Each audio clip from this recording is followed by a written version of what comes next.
Welcome to சிண்டு ஜோக்கி cartoons. இன்னைக்கு என்ன கதைன்னு பார்க்கலாமா? என்னங்க, இந்த வெயிலை நம்மளனாலேயே தாங்க முடியல.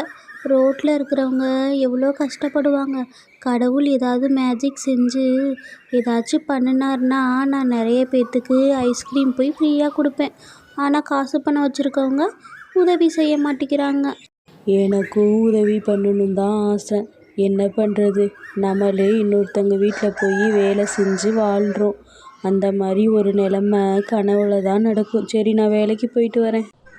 ருக்கு வீட்டுக்காரும் வேலைக்கு போயிட்டாங்க. ருக்கு வீட்டு வேலையெல்லாம் முடிச்சுட்டு அவங்க வீட்டு வேலை பார்க்குறாங்க.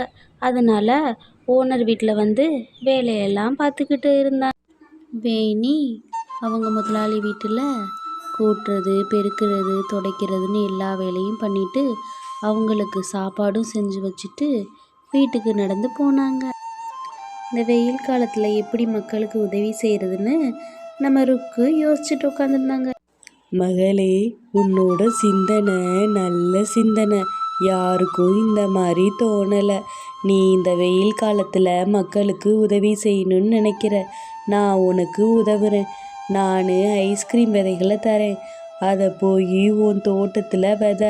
அதிலிருந்து நிறைய ஐஸ்கிரீம் வரும். அதை எடுத்து எல்லா மக்களுக்கும் கொண்டு போய் கொடு. சீக்கிரம் போய் நடு மகளே. நம்ம சிவன் சாமி சொன்னதை கேட்ட ருக்கு அவர் கொடுத்த விதைகளை அவங்களும் அவங்க கணவரும் போய் அவங்க தோட்டம் ஃபுல்லாக நட்டாங்க. ஆஹா, நம்ம சாமி சொன்ன மாதிரி நம்ம செடியில் நிறைய ஐஸ்கிரீம் வந்துருச்சு. ரொம்ப சந்தோஷமாகவும் இருக்குது.